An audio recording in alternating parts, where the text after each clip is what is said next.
पर्यटन एवं संस्कृति मंत्री जयवीर सिंह पहुंचे शिविर कार्यालय। वहां पहुंच उन्होंने कई बड़े बयान दिए।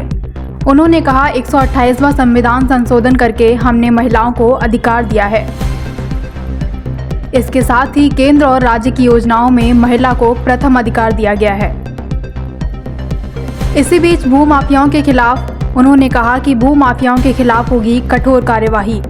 इस दौरान सपा पर बोले, सपा जातीय जनगणना कराकर देश को 100 साल पीछे ले जाना चाह रही है। सपा के पास कोई मुद्दा नहीं है, इसलिए जाति और धर्म में बांटना चाह रहे हैं। सपा के राष्ट्रीय अध्यक्ष अखिलेश यादव कभी किसी अस्पताल में जाकर देखने गए हैं क्या? और बोले कि G20 देश की हम मेजबानी कर रहे हैं। 2047 तक देश विकासशील से विकसित होगा।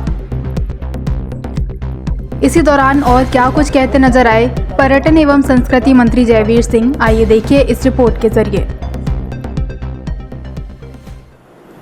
देखिए, आज सबसे अच्छी बात यह है कि 1 से 28वें संविधान संशोधन के द्वारा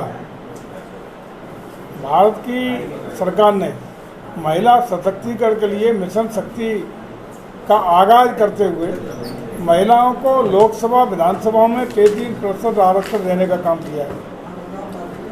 इसका मतलब साफ है कि भारत की जो पुरानी सनातन परंपराएं, मान्यताएं, संस्कार हैं, जिसमें महिलाओं को शक्ति स्वरूपा माना गया है, चाहे माँ दुर्गा का रूप हो, माँ सरस्वती का रूप हो, माँ लक्ष्मी का रूप हो, जीवन में आदमी के बिना इनके धन, ऐश्वर्य, वैभव, बुद्धि, विवेक ये सब देने वाली देवियाँ हैं। उन देवियों का सम्मान करते हुए भारत ने मिशन शक्ति अभियान के अंतर्गत उनको बढ़ावा देने के लिए पहले से इसी के अंतर्गत हमारी पंचायतों में 33% आरक्षण दिया गया।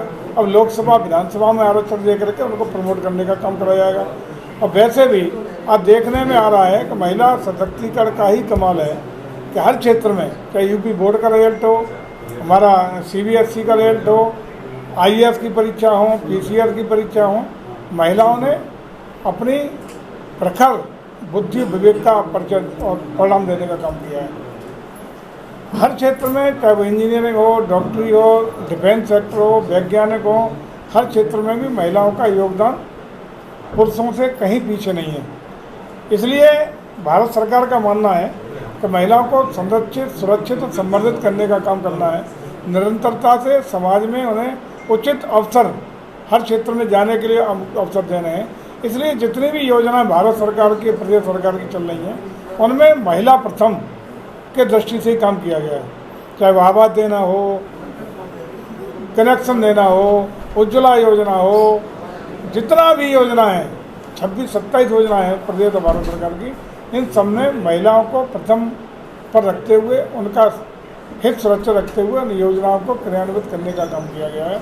और इसलिए आज चूँकि कल से सुबह देवी का शुभ दिन शुरू हो रहा है और देवी के शारदीय नवरात्रि के प्रथम दिन से पहले आज ये वार्ता हो रही है, तो पहले तो नवरात्रि की बहुत बहुत शुभकामनाएं। और ये नवरात्रि का पर्व भी महिला सशक्तिकरण का ही संदेश देता है।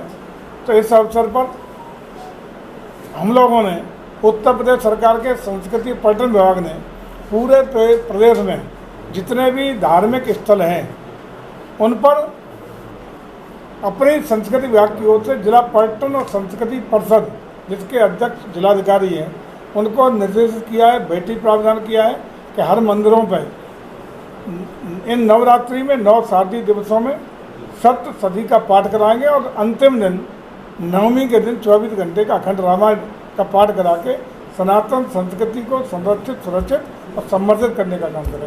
अभी जिले में भूमाफियाओं के खिलाफ अपने अधिकारियों को निर्देशित किया है कार्रवाई की, क्या करेंगे? भूमाफियाओं के खिलाफ न सिर्फ हमने किया है, उत्तर प्रदेश सरकार पूरी तरह कटिबद्ध है, संकल्पबद्ध है कि किसी भी दशा में किसी भी गरीब के साथ अनाचार, अत्याचार या उसकी ज़मीन पर अवैध कब्जा नहीं होना चाहिए।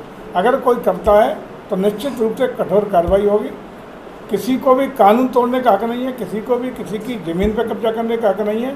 और अगर इसमें कोई भी कतिपय लोग परंपरागत रूप से करता है और लगातार करता है तो इसी का आदी है कि यही सब काम करता रहता है, तो ऐसे लोगों के खिलाफ कठोर कार्रवाई मैनपुरी में करी जाएगी और पूरे प्रदेश में भी एक अभियान के तहत इस कार्यक्रम को करा जा रहा है। पूर्व की सरकारें भी यही काम करती थी, जमीन पे कब्जा।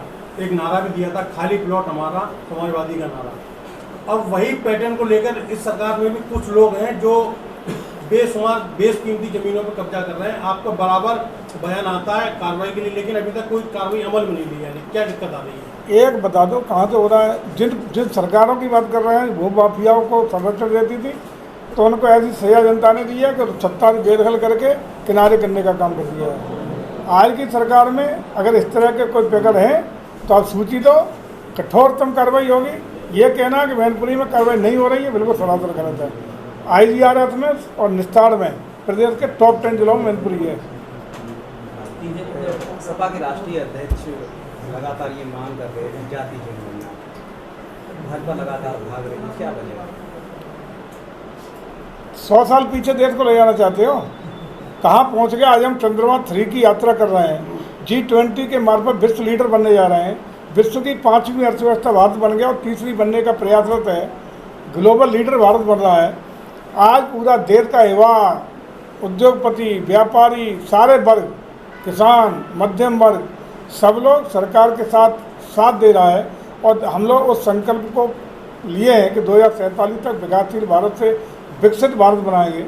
हर युवा को तरक्की के अवसर दे रहे हैं, हर नौजवान को उसको आगे का मार्ग प्रशस्त कर रहे हैं, हर स्टूडेंट को भी पढ़ाई लिखाई के अच्छे अवसर दे करके सरकार सहायता कर रही है।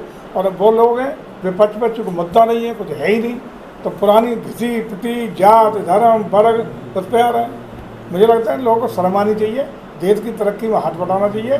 और देश की जनता का निश्चित अहमत है कि एक बार पुनः देश को आगे बढ़ाने के लिए, देश को बहुत ऊंचाई पर ले जाने के लिए मोदी जी को 3री बार प्रधानमंत्री बनाने का काम देश करने जा रहा है। लगातार ऐसा भी आरोप है स्वास्थ्य व्यवस्था में तो ध्वस्त हो चुकी है, डेंगू से लोग मर रहे हैं, दो डिप्टी CM में करते कुछ नहीं। अब क्या कहा जाए, कौन से हॉस्पिटल घुमाए? क्या सबसे अच्छी मोदी के में स्वास्थ्य व्यवस्था थी सपा शासन में? क्या आज सबसे अच्छी स्वास्थ्य व्यवस्था है? हमारे डिप्टी CM स्वास्थ्य विभाग के मंत्री हैं, आप भी जानते हो कि ट्वीट करता है, उस पर भी एक्शन लेने का काम करते हैं। दवाइयों की व्यवस्था, डॉक्टरों की व्यवस्था, डॉक्टरों की उपलब्धता, पैरामेडिकल की उपलब्धता कराने का काम सुनिश्चित किया गया है। अगर कहीं किसी को दुख तकलीफ है, कोई भी कर्मचारी अधिकारी स्वास्थ्य विभाग का गड़बड़ी करता है तो उसके खिलाफ कठोर कार्रवाई करने का भी काम उत्तर प्रदेश सरकार कर रही है।